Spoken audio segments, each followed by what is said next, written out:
I know that God has a purpose. God works all things well for those who love Him and those who are called according to His purpose.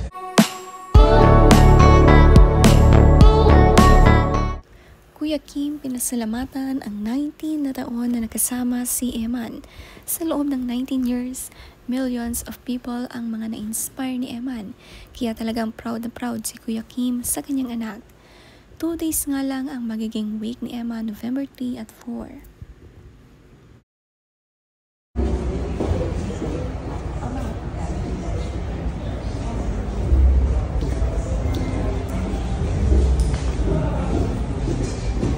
The question is, why?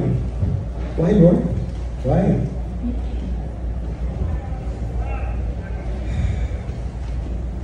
My little Eman did not. I know that God has a purpose.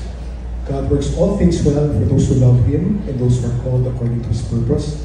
And I know that Eman had a purpose. In my reflection, in my grief, Aminado si Kuya Kim na kinwestiyon ang pangyayaring ito sa kanyang anak. Dumaan sa resentment, anger, pero ngayon ay nasa acceptance stage na siya. Unti-unti na ngang natatanggap na wala na si Eman, pero sinabi na kapag bumabalik ang alaala ay naiiyak na lamang daw siya. Pero ang pag-iyak nga raw ay isang healthy way nga raw para malampasan ang grief. Isa sa mga nakiramay sa unang araw sina Iza Calzado, Joras Gamboa, Epi Quizon. Marami ding celebrities ang nakiramay sa pamilya ni Kuya Kim.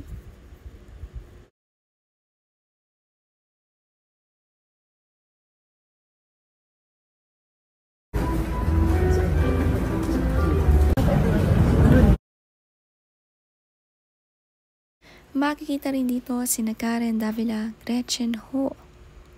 Sabi sa caption ni Kuya Kim, "We worship you, Lord, when times are good, and we continue to worship you in these difficult times. God is always good. I lean not on my own understanding and totally trust you."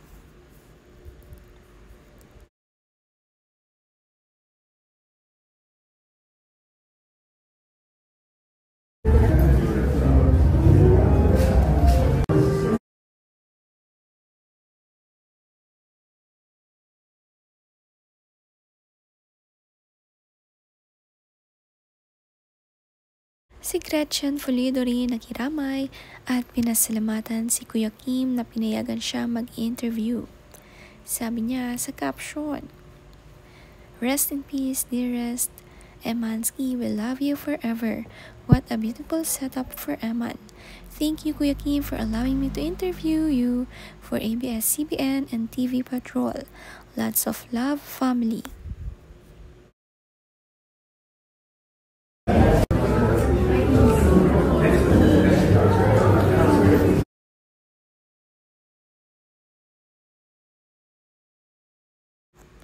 Punong-puno nga ang wake service at maghapon na inasikaso ng mag-asawang Kim at Feli.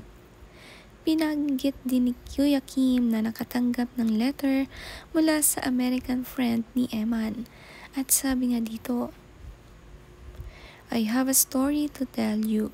I want to say with complete sincerity that you are an incredible father. When I first met Eman in person, we started talking about mental health. She talked about one of the reasons it was going to be okay was you coming in and reading to her. She reminisced those parts at her weakest and how she felt a sense of family who really loved her. She talked about how much you meant to her." Sabi nga ni Kuya Kim, hindi niya man lang nalaman na ang pagbabasa niya ng Bible sa anak ay napakahalaga pala kay Eman. Hindi nga raw kasi open ang mga anak nila sa kanila ni Feli. Kaya thankful sa kaibigan ni Emma na ito ay binahagi sa kanila the day na malaman ang malungkot na balita. Si Eman nga ay napaka-open sa mga kaibigan. Lahat nga na nangyayari sa kanya sa bahay ay ikinikwento. Sabi ni Kuya Kim, kinikwento niya sa lahat gaano niya ako kamahal. But you know, it gave me comfort na nakuha ko ang mga sulat na to on that day. Assurance to ng Lord na you are a good father and Eman had purpose. Sabi nga ni Kuya Kim, pagkatapos ng wake ni Eman ay sila'y magfa-family bonding. Magfo-focus nga to spend time with the family. Masaya ang dalawang anak na nandito sa Pilipinas dahil nakabase na nga sila sa US.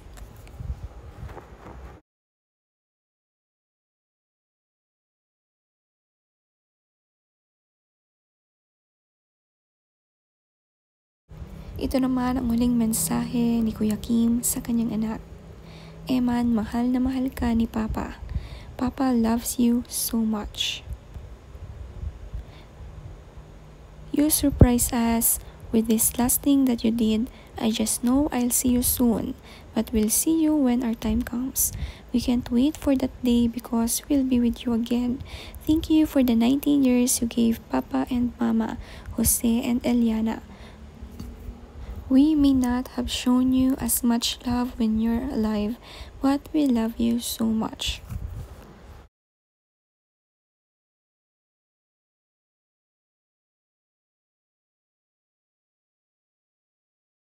Here's your adopted son. Here's our adopted son. Ayun na formally.